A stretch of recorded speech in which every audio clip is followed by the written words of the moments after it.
welcome everyone. We continue with a series of interviews with the prospective projects to join our pipeline, our group community of the project supported by Revenue Capital. My name is Jarek, and today we have with us the founders of Jade Vault. We have William, we have Clarissa.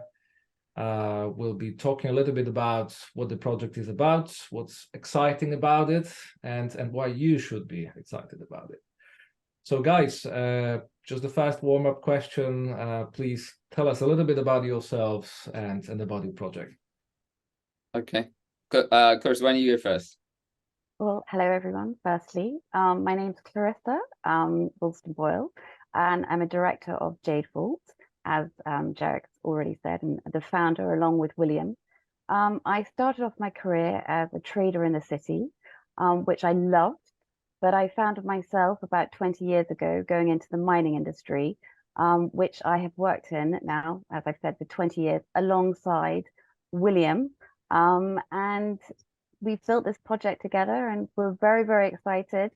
We hope you like it too. Over to William. Hi guys. Yeah. So spent 18 years old, went off to Central Asia where I worked in gold mining for many years, and we built up our own mining company. We sold out, which was great. Got out of mining for a bit, built a private school in India, and then in more recent years, in the last 3 years, into the blockchain space. And now we're combining our love of mining with our love of blockchain to create something really exciting, which is Jade Vault. Excellent. Could you tell us a bit more, like very quickly, to summarize what Jade Vault is about? Yeah, so Jade Vault is quite simple. Essentially, we have a partnership with what is essentially the largest jadeite mine in the world. Jadeite is this very precious stone that has been traded for thousands of years. And in the East, particularly in China, this is something that is more popular than diamonds. It's actually more jadeite traded per year than diamonds, so about $50 billion per year, which is an absolutely enormous market, but generally not so well understood in the Western world. The supply of this mineral is running out. We have secured a source of it, an ethically mined source of it, and that is what we're going to be trading. The supply that we've secured, we've got at a massive discount, essentially 90% discount, because we're the ones funding the mine to start their production, which has already started. We've already secured a lot of the assets already. And Jade Vault is where we are raising the money, and we're using that money. So, for example, you invest $5, you get 1 share. We get a kilogram of jade with that $5, and we underpin everybody's shares with a kilogram of jade, which is worth about $50. So essentially, pay 5 and get $50 of hard assets underpinning the share. That's where we start before we get into the blockchain side of things. All right, sweet. You've already sent the teaser, I think, regarding the answer to the next question. Sorry. No. I mean, it's good actually. Like, what is? I wanted to ask what's exciting, about Jade Vault, and so maybe you can just carry on. I'll just keep going. Yeah, I think what's really exciting is it's this combination of this real world asset trend that's going to be huge in the blockchain space, and it's probably the thing that's actually going to make blockchain space very real. It is having real things behind it and the tokenization of those real things. So there are projects popping up in that space. But what's really exciting about this one is the massive arbitrage. Because if it's a gold project, you got to buy gold at the gold price. You don't get this thing. Whereas with here, we're essentially buying a commodity. It doesn't have a fixed price, but essentially it's a commodity at a massive discount. Our investors, shareholders, us, we're all taking massive advantage of that. We're all benefiting from that. So you start off with this huge uplift in value, and then on top of that, you get all the things that go with having a sort of a blockchain powered trading platform that democratizes the access to this particular commodity. All right. Any is there anything you could disclose regarding, where you are in your roadmap right now? So, how the project, what is the way you've walked so far? Okay. Okay. So the project's a year old. And we were approached with essentially this thing. Could you finance this incredible mine to get into production? And could you work out a way of doing it? So we came up with Jade Vault, 1 share, 1 kilogram of jade. That was the concept. That was last year. We went out to raise $300,000, a very small round, just to see what happened. And we oversubscribed. We got $1 million. With that $1 million, we sent 800,000 to the mine. They mined 14 million kilograms of jade in 3 months before the winter set in. That made them the biggest producers in the world, which is amazing. Obviously, not all of that jade was ours, but a good over 1 million kilos of it essentially was ours. So that was a really good first step. Get the mine into production, get the jade on the ground. So now that removes like a lot of the risk. Next thing is we got 70,000 kilograms of jade sent over to China, and we've started to do a little bit of processing and test marketing and stuff like that. So that's also, we know that it can be exported, and we know that we can process it, and we know what it's worth. This year, we started a new funding round for the $5 million, and this is really to buy a lot more jade and to finance proper commercial processing so we can get the sales going. So we're in the middle of that right now. It's a 5 million round. We already got $1 million committed. So it's well underway, and we have several institutions who are interested, and who's actually made a commitment. So that's all going well. So that's where we are on the actual physical real world side of things. On the blockchain side of things, which is basically a blockchain powered platform that will allow you to essentially tokenize a jade token. 1 token is 1 gram. NFTs of physical pieces of jade, where you can trade the assets using NFTs. That side of things, that comes a bit later, but we're working on that. We've just released our light paper, which is available on jadecity.io. So you can go and read that. And we will be doing our first NFT sale. It'll be very small, but 100 blocks, 1 kilogram each. They're going to be called the Genesis blocks, the building blocks of Jade City. And that's going to be in about 2 months' time. And we are presently in conversations with various blockchains to decide where we're going to actually build this thing. All right. Can you tell us a bit more about the Jade City? So what's the mechanics? Like what's the purpose of bringing this up to life? Okay, so we have this extraordinary problem. Between the mine and ourselves is actually arguably too much jade. There's a lot, and therefore expanding our share of the market, whatever share that will turn out to be, is going to be very, very important. Now, if there's one thing about jade, it's very hard to access. It's very hard to buy it to get it, firstly, but then to buy it in a reliable way that you're not getting ripped off. It's not fake. It's got good provenance. It's not blood jade, etc., etc. So we came up with this idea, Jade City. Simply, it's a mythical city built on a jade monolith, with the ancient tribe of the Jadeites live in it. So NFTs, characters, lots and lots of fun. But in this city, there's the jade token, which is 1 token is 1 gram, and the jade NFTs. So essentially a very user-friendly way of investing in jade, holding jade, trading jade, always having the ability to essentially burn your digital assets and receive the physical items. So that's the idea. But this will be a new thing. And in order to onboard people to do something like that, we've come up with this DeFi concept where you're going to be able to come onto the platform as a citizen of Jade City, and you'll be able to lend stable coins and earn your ROI in jade. So for example, lend $1,000 for 12 months. We use that $1,000 to buy jade, process jade, generate lots of value for Jade Vault shareholders, and also give a 25% ROI back to the people who've come on the platform and lent the money.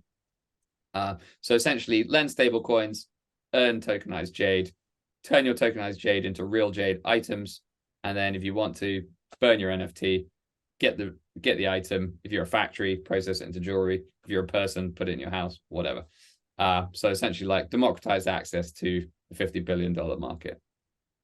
Really nice. I'm actually itching to ask one more question, to be honest, if you don't Go mind. for it.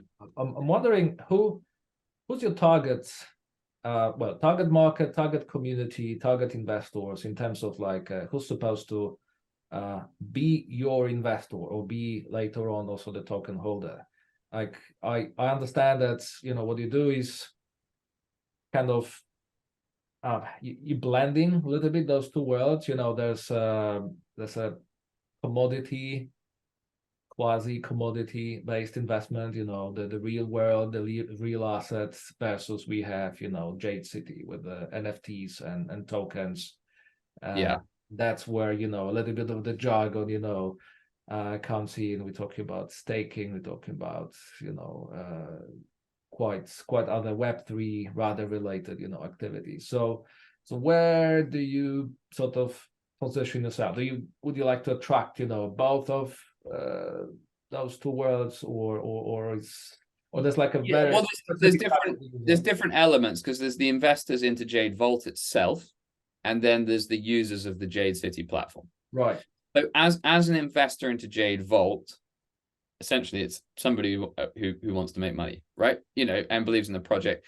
So if you invest $5 today, you get 1 share in Jade Vault. That's an equity finance, but you will also be given tokens in Jade City.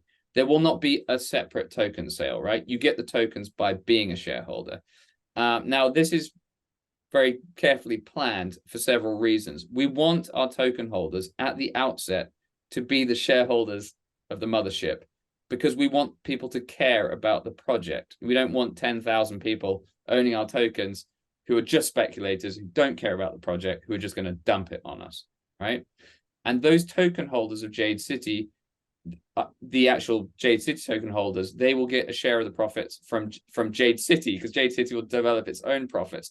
So it'll be a revenue generating token itself.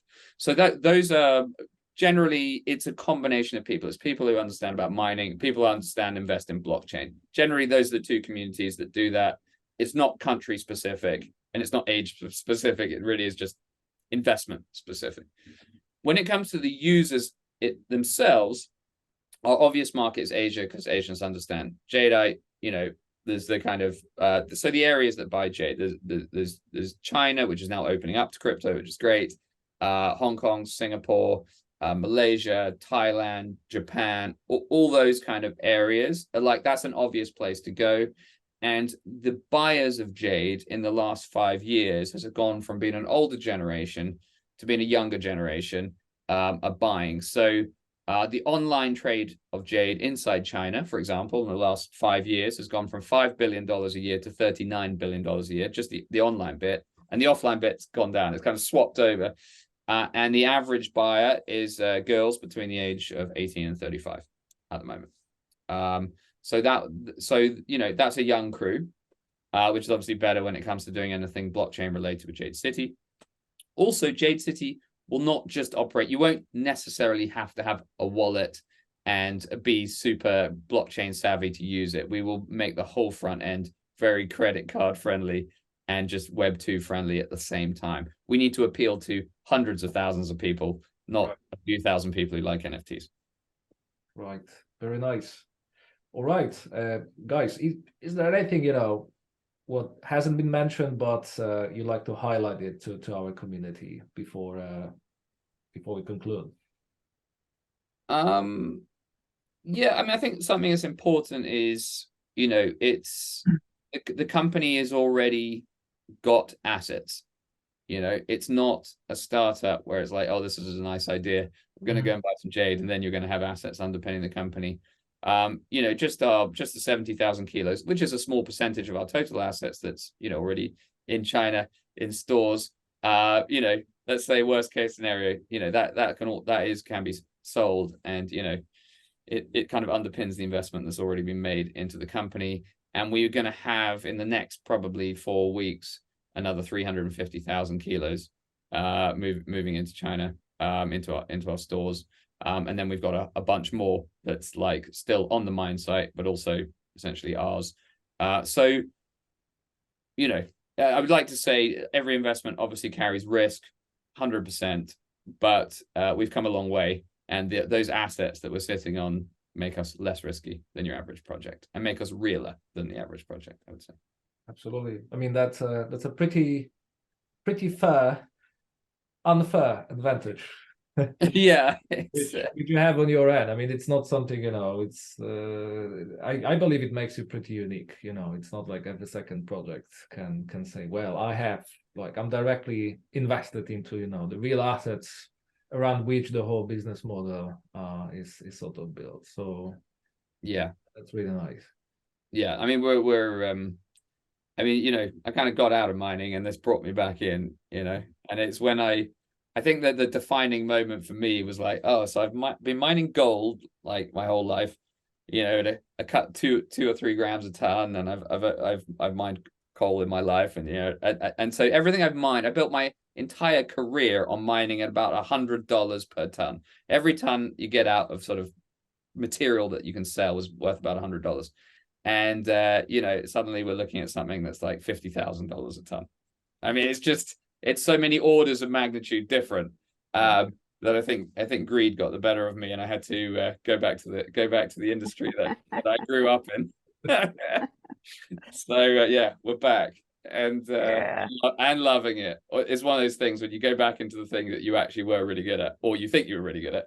It's the comforting because you actually know what you're doing. All right. Thank you very much, Clarissa, William. Thank you very much. We'll be seeing you around, obviously, over the next few weeks. I'm already excited for the voting. So, yeah. Exciting times. Thank you.